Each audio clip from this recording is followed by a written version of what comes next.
Today, my friend, we're talking all things March 27th in the 90s. Starting off in 1991, Quantum Leap is airing season 3, episode 15, Piano Man, 11/10/85. Sam is a piano player who was on the run from a killer with an ex girlfriend. Yeah, yeah, this is wild, Steven.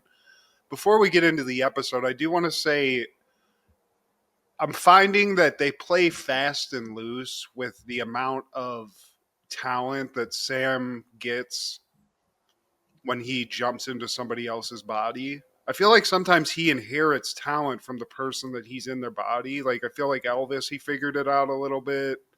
Dr. Ruth, he got his sexy on eventually, but he still had some of their skills. Here, Steve, he just jumps in. He's fully killing the ivories in this. He's a Is that piano. little Richard over there? I know. So I just want to point that out. Still love the show, but I feel like there's some inconsistencies in that part of it. Yeah, he leaps into this body. He's hitting some keys. He's in like a nice little dark, smoky room. It's that classic like lounge lizard act, Steve. Yeah. And he's got this lady sitting next to him, and she invites him back to her place. She says, "Play that song we wrote. Do it for me." And it's called Somewhere in the Night, Steve. It's pretty emotional. It's a good song. And he's belting it. Yeah, I mean, and he's got it. Everybody's. I mean, in this place, it's not filled with people, but the people that are there, they all put their drinks down. They all put their heroin needle down because they're enraptured in this song. And then we see like this homely looking blonde chick in the audience who just looks like one of my friend's moms from the 90s. She's not like a hottie. She's not a barfly. It's just some lady. But she's loving this. She's touched just like everybody else. And she walks up and seems to know this guy that Sam has jumped into his body. She's like, oh, you put lyrics to it. So she might have heard this song in the early days, Steve. It seems like there's some history here. Why didn't you say goodbye? Why did you just walk away out of my life? So this turns out to be a woman named, I think, Lorraine. Lorraine, I think, was the hot, sultry, like songstress that went with this lounge lizard guy that we eventually find out. They were a duo. Yeah. So she loses it. She spazzes out. Then that other chick, the newer chick, the like kind of sluttier chick, if I'm being honest with you, I think she almost slaps Lorraine because she's spicy like that. She tells her to shut up and let him play. Yeah, the new girl, Janelle, spicy, probably got a couple of, has to get a couple of penicillin shots every once in a while because she's out here. But yeah, so we're here. Sam's caught in this body. He doesn't really know who he is yet. Al hasn't shown up. He's sitting here trying to figure this out. And one other thing we find out about Lorraine as we're just watching this unfold is she is clumsy as shit, Steve. This woman will destroy glass bottles. God forbid you have some kind of an award someplace or like a urn with some ashes because she's going to destroy it. She's a klutz. Yeah, she knows it, but she just basically, like you said earlier, Steve, she's like, why'd you leave? Yeah. Why'd you walk out of my life? And as people are leaving, she's sitting next to Sam telling him that like she's engaged now to a guy named Carl Morgan and he's very successful. And that's when Al pops up and he's just like, well, dude, why is she sitting next to you then? He's that good. Yeah. I mean, everybody's thinking that. She thinks that Chuck, who we find out is this guy's name, that's why this show is hard to talk about. So Sam is now Chuck, okay, the piano player, but we're talking about Bakula. Al's like, sitting here doing the beeps and boops on his little future Game Boy. And Lorraine's basically just going through her. She's got to get it out. She's like, you know what I think happened? I think you didn't want to marry me and you left, basically. You got cold feet. Al kind of, as this is going on, is like, okay, you're Chuck Danner. Something's weird here, though, because my little thingy majiggy is, I'm not getting any other information. Chuck Danner's not pulling anything up. So let me go unplug this, talk to Ziggy, get a couple of smokes in. I'll be right back. Basically, now then the Reigns moved on to this new guy. She's here. I think Chuck's like, look, I got a show to do, so if you want to like have a conversation about this, let me finish the show. But there's a lot you laid on me. So she's like, fine, I gotta go call Carl because she's a nice lady. But here's my thing, Steve. As soon as she says this, if I'm Carl and we see this, I'm like, bitch, get in the fucking car and get back here. What's happening? Really? That's what you would do? You suck in this. I mean, I would be assuming she's here to get the sex from the ex, Steve, as like the Uh, big guy. You know what I'm saying? I would just leave, Oh, bro. Steve, I they're would in love. like if like fuck your ex. Like there's no reason for you to be talking to that dude. That's how I look I at it, mean, man. that's facts. I'm just saying, in this where we're at now, I guess they had an agreement, but she's gonna go call They this guy. You know what I'm yeah, saying? they had an agreement. She calls him. She's like, Carl, I'm okay. Pussy's untouched. I'm just sitting here. Carl's like, okay, well, okay, come back. She's like, no, I have to finish this. She keeps like elongating this hang. Carl's a pilot, we find out. So this motherfucker could fly to you and just, blow up the whole spot, possibly do a kamikaze mission or something. But, Lorraine's that kind of chick, Steve. She's there so that she can see if there's still something there. Yeah.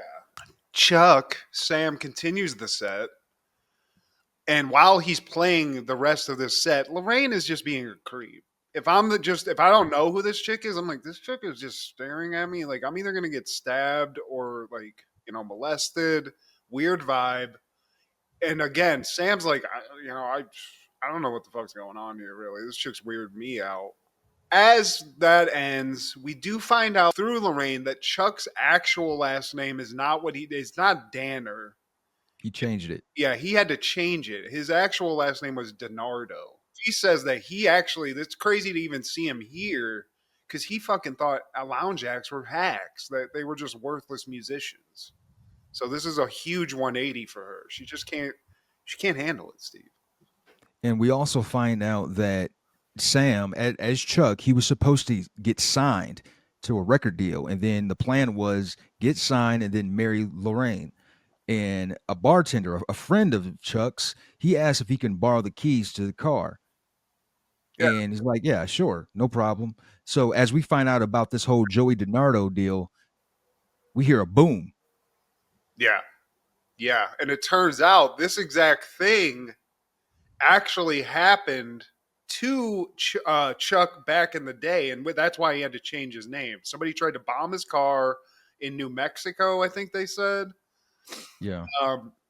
But he just basically gave his keys to his buddy and signed this guy's death sentence because those people are dead, Steve.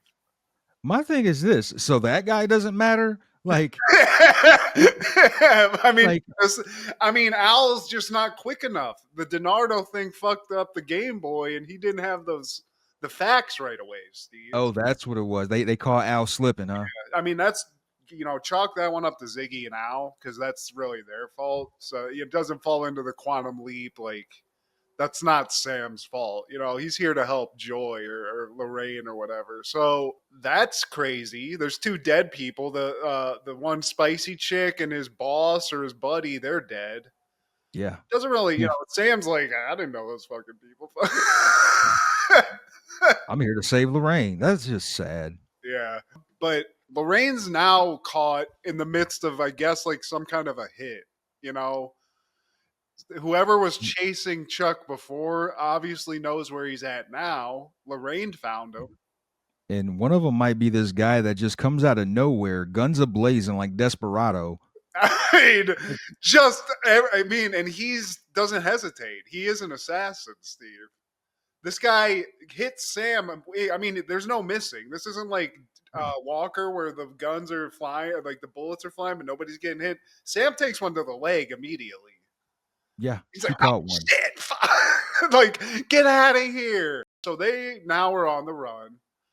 Lorraine's caught up. Carl, her new husband, has he has no idea of this yet, maybe, but Al informs Sam in this whole shebang that he's actually changed history. Turns out that murder back in the day, the mobsters were trying to kill him, and now they're trying to kill Lorraine now that she's come back. So somehow he's changed history to make this happen, and shit's all fucked up at this point, Steve.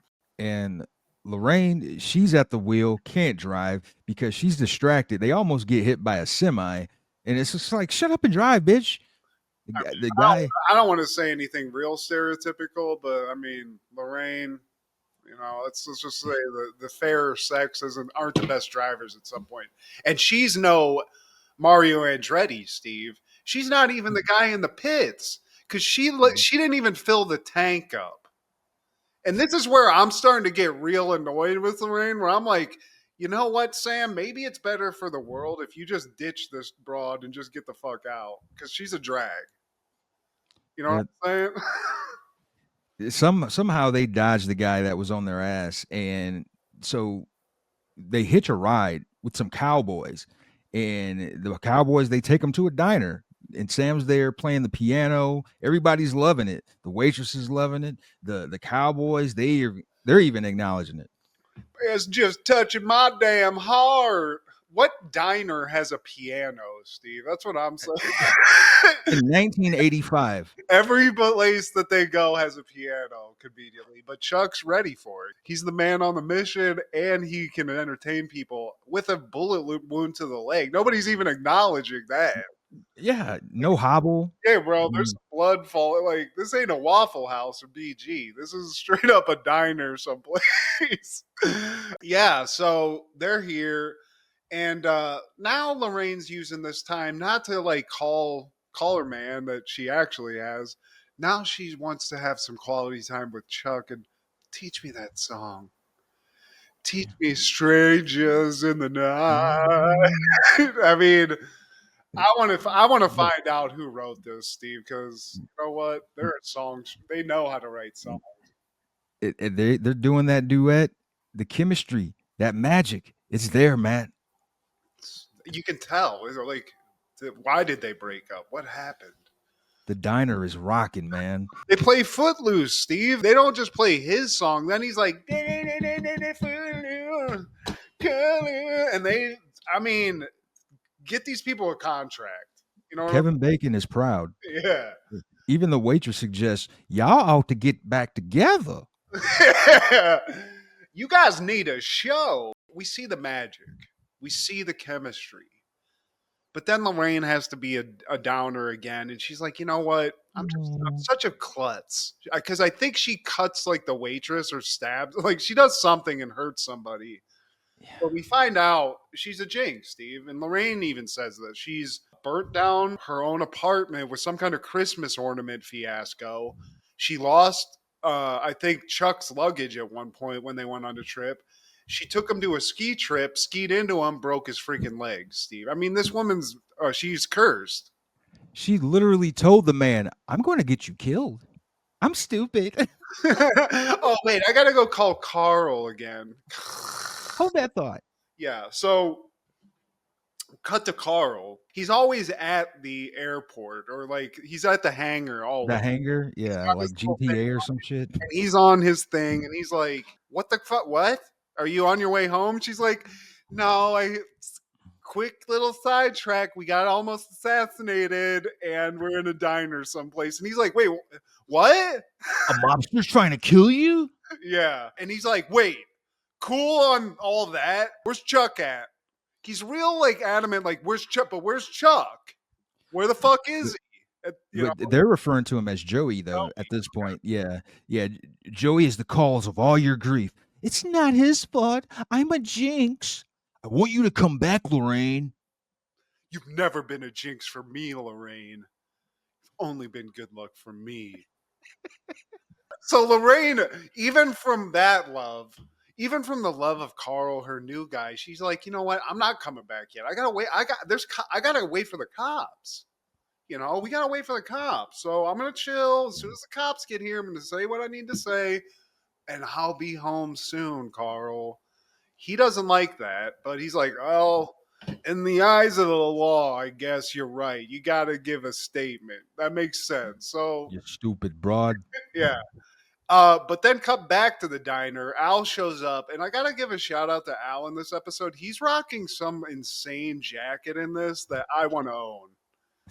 It's like it's half Tetris, half Michael Jackson. It's fantastic. But he shows up and he's like, "Yeah, this is all well and good, but now that I know this guy's name, you got 8 minutes until you're dead, according to Ziggy." And he's like, "Wait, what?"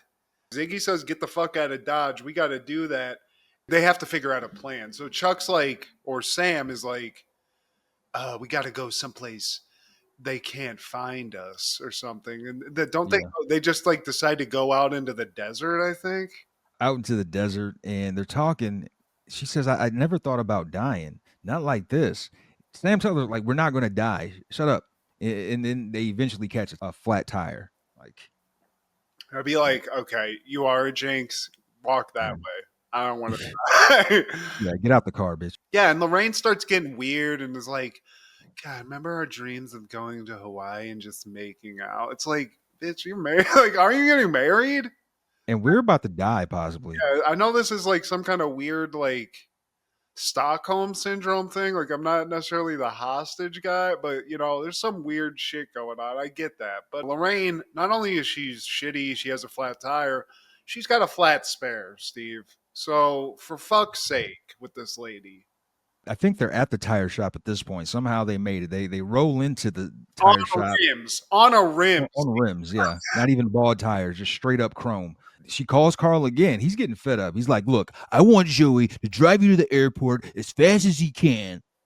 Look, we have a flat, Carl. It's we have to just get a change. I gotta just change my underwear and what?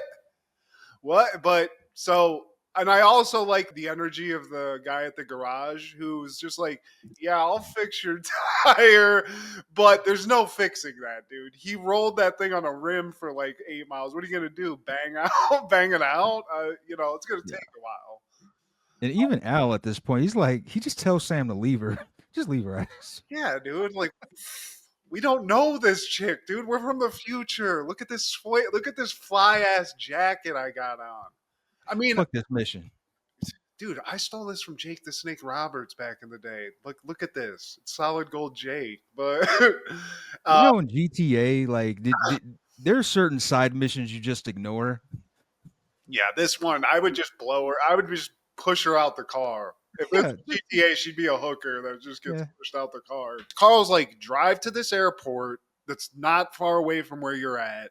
I'm gonna come in the plane, private style, pick you up and get you away from this guy, and that's fine. So, Al's like, dude, ditch this broad.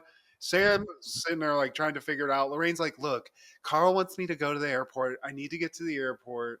And Sam's like, yep, sounds good to me. Yeah. Let's Let's make that happen. She's like, I just don't want to leave you. It's like, God damn it. I'm trying to get you home. Okay. I need you away from me. He even brings up examples. What happened to Judd? What about Michael? They all died. Lorraine, I don't want to be with you anymore. I can't believe you said it. And then she just storms off. It's not my fault Michael died trying to catch a foul ball in a Dodgers game. It was his fault. But he's done. I'd be done. I would have been done at the diner, to be honest with you. So she takes the car, I think, and speeds off. And as she's speeding off, Sam sees the assassin guy going after her now. He's not in the car anymore. And to be honest with you, if I saw that, I would just kind of see it and not say anything. But he's like, oh, she's going to die. In my head, I'd be like, two birds with one stone here. Let's leap out of here. As soon as she's dead, I guess I'll be leaping. But he can't let that happen. This is Quantum Leap, Steve. He's got to save the day. So he takes off in the tire guy's truck and chases after him. And he has a gun too somehow. I guess the tire guy had a big ass gun that he just took too. But that guy, you're down a gun and a truck now, dude. And He's a business owner. that's It's a tough. must. Yeah, I guess you're right. I mean, he does own like a junkyard type thing. So maybe, instead of a dog, he's got a gat. At some point now, it's been clear as day. But now that they're getting in this car chase, it's foggy as shit, Steve. Everything's foggy, everything's smoky. I couldn't figure that part out, but it's tough driving out there. Are they in San Francisco all of a sudden? And Al tells Sam like she gets killed by a camper unless you can change that. Yeah. Yeah, take this Model T truck that you stole that's fucking 20 years older than anything else on the road. Fucking Ford Edsel. Catch up to that assassin. So Sam does just that, Steve. He puts pedal to the metal. He catches up to the assassin. They get in a whole like, chariot race thing going. They're hitting each other. They're jerking the wheel, and it's so smoky that eventually Sam like smokes. He puts like a smoke screen out, and the driver, the assassin, he's killed by a semi. Steve, shit, just he goes right into one. He's dead, and Al says, "All good now." Truck driver lives. I mean, that guy's dead clearly, but Lorraine, oh, she still dies. Fucking goddamn it, Al. You could have left that out, you know? Fuck it. You don't need to tell him everything. Let's head to the Hoe House now. Yeah, dude. I know where we're going after this. Okay, you want to go. But we're back with Carl and Lorraine now. Lorraine makes it to the airport. Carl's there. She's telling him everything that happens, and Carl's could give a fuck less. He's like, oh, okay. Yeah, you're fine. Where's Joey? Where the fuck is this guy? And honestly, even with my suspicions, this makes sense anyway because I'd want to whoop Joey's ass if I'm Carl. Fuck him. Did you guys have sex? It smells like sex on you. And we also find out that Lorraine's body was found in a desert. But who killed her? This doesn't make any sense. Sam realizes what's going on. He hightails it to the airport because he's got that Model T. He shows up, and now we find out Carl, Steve, his name's not Carl. It's Nicky Bellini. Okay? He's been Freaking using Nicky. Lorraine to get the Joey / Chuck / Sam. We got 3 different names for one character, Steve. Yeah, it's confusing. He's playing the long game. He hired an assassin. He's been trying to get Joey. Now he's got Joey into sights. Lorraine's none the wiser because she's an idiot. And yeah, this is where it all goes down, Steve. Everybody's cards are on the table. Lorraine can't believe it. She's like, I thought you loved me. If I'm not mistaken, we start this standoff with Carl not having a gun and Sam having a gun. Yeah. Well, because he's got her in like a gorilla monsoon. Like, he's Right. like, I'll break her neck. I'd be like, But I'm just gonna shoot you both in the legs, and then she'll recover. yeah, and I understand he has her in the sleep hold, but Sam still has a gun. Yeah, and then the guy, he's like, I'll fucking do it, dude. And so he makes Sam give him the gun, which, I mean, if I'm Al, I'm like, dude, what? This thing is telling like, I told you this bitch is crazy. You're a fool. So now everything is jostling, everything's happening. Carl / Joey or whatever, Nikki or whatever the fuck, he's about to kill everybody. I think Lorraine's the one that does this. She's like, no! And she might have clumsily done it or did it on purpose, but she hits a couple of levers and drops like an engine block or something. Like, I'm not a mechanic, Steve. I don't know what the fuck it was, but A huge car part. problem solved. I mean, you couldn't even think. There's no math you could have done on his little fucking keypad to figure that one out. Ziggy had no idea, but the mob's gone. Nicky Bellini dead. Assassin dead. Chuck, Lorraine, they're sitting here, and now there's nothing holding them apart.